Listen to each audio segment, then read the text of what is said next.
दोस्तों, जय श्री कृष्णा, राधे राधे। हमारे सभी धर्मशास्त्रों में इस बात का उल्लेख है कि हमें कर्म का फल भोगना ही पड़ता है। अब कुछ लोग मानते हैं, कुछ लोग नहीं मानते हैं। तो आपके मानने या न मानने से कोई प्रभाव नहीं पड़ता। यह सृष्टि या ब्रह्मांड को जो कोई भी ईश्वरीय शक्ति चला रही है, ये प्रकृति का नियम है। कोई भी कार्य अकारण नहीं होता है, सब पहले से प्री प्लान्ड होता है।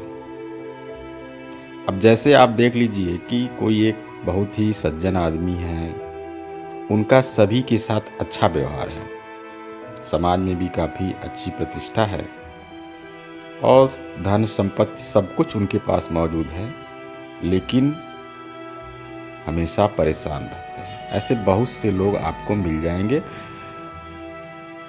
पारिवारिक कला की वजह से परेशान हो सकते हैं, अपने बिजनेस की वजह से, मतलब कोई भी किसी भी परिस्थिति के कारण वो परेशान रहते हैं। तो इस जन्म में उनका कर्म बहुत अच्छा है, लेकिन ये पूर्व जन्म के कर्मों का फल है जो उन्हें अच्छे से जीने नहीं दे रहा है।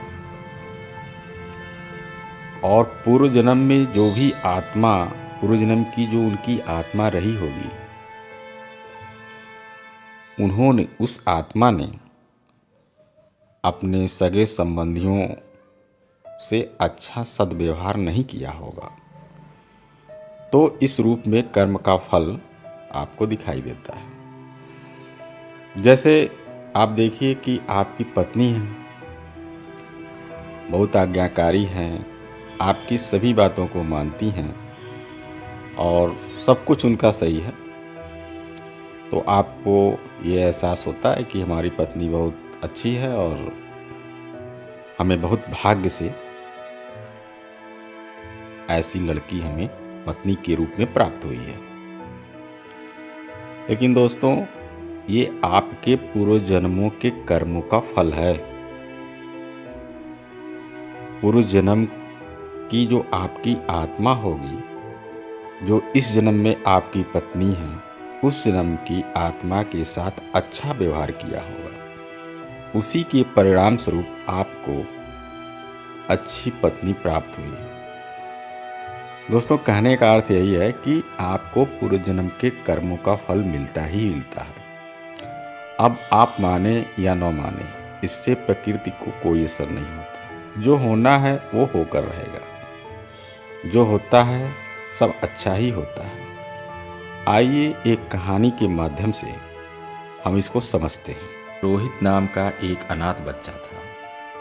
उसके माता पिता बचपन में ही चल बसे थे और उसके ननिहाल और पिता की तरफ से भी कोई नहीं था, यानी कि न तो उसके कोई आगे था और न पीछे।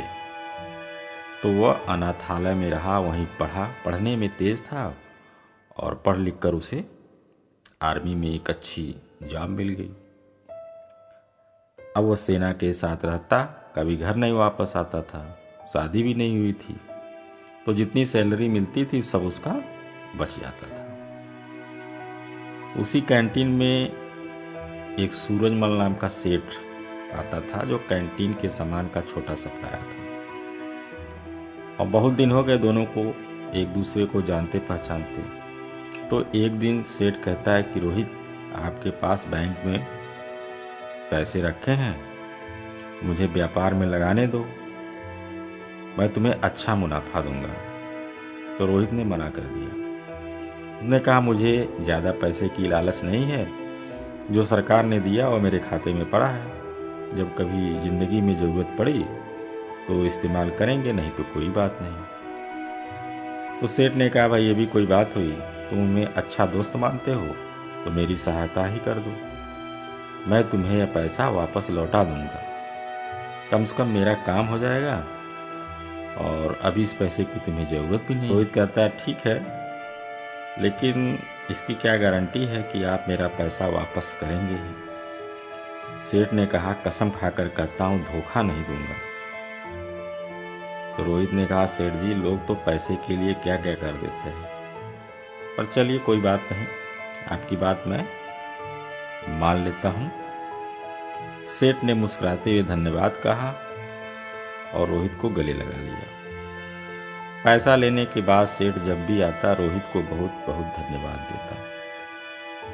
इसी बीच बॉर्डर पर पड़ोसी देश के साथ युद्ध शुरू हो गया। रोहित को भी जाना पड़ा। जहाँ युद्ध हो रहा था वो इलाका काफ़ी दुर्गम था और वहाँ पहुँचने का एकमात्र रास्ता घोड़े से पहुँचने का था। रोहित एक कुशल घुड़सवार था। उसे जो घोड़ी मिली वह बिगड़ैल थी।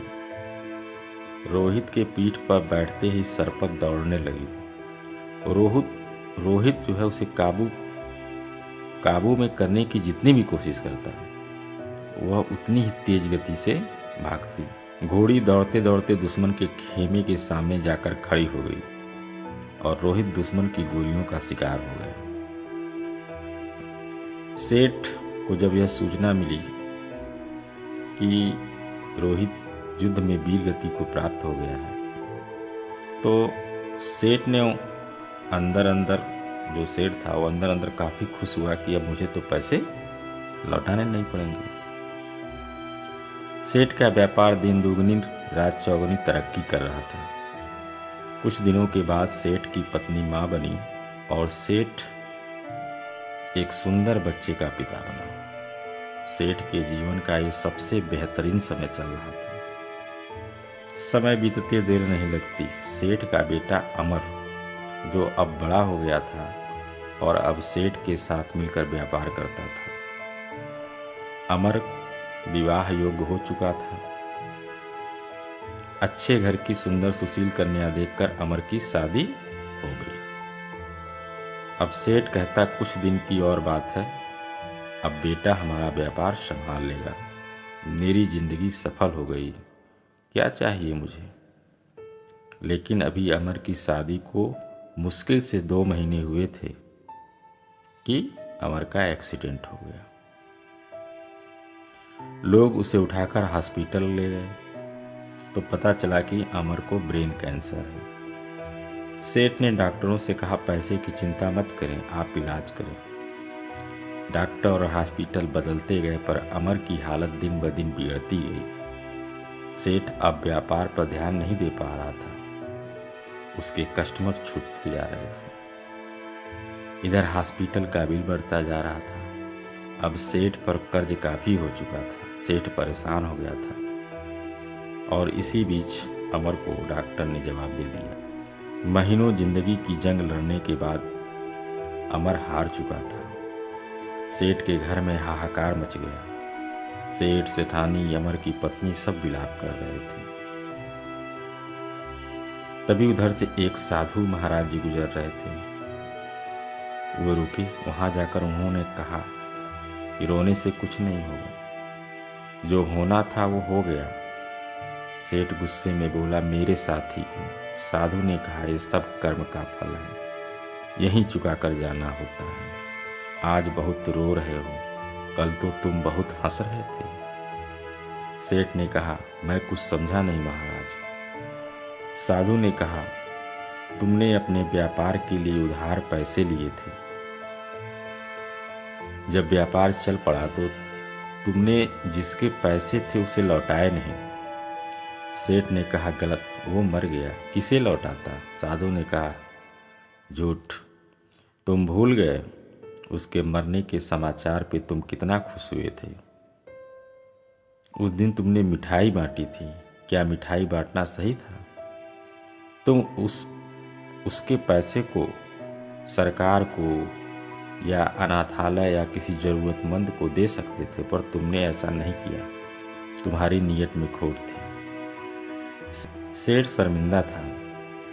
आज सेठ वहीं पर खड़ा था जहाँ पर आज से 20 साल पहले खड़ा था। आज न तो पैसे थे, न व्यापार, न ही पुत्र, और ऊपर से ढेर सारा कर्ज था।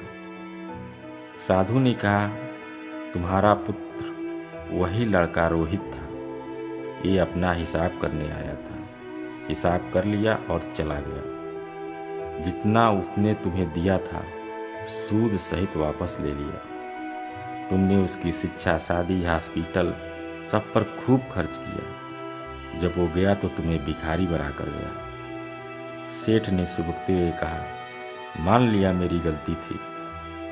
इस बेटी की क्या गलती थी? इससे तो सिर्फ 2 महीने पहले शादी हुई थी।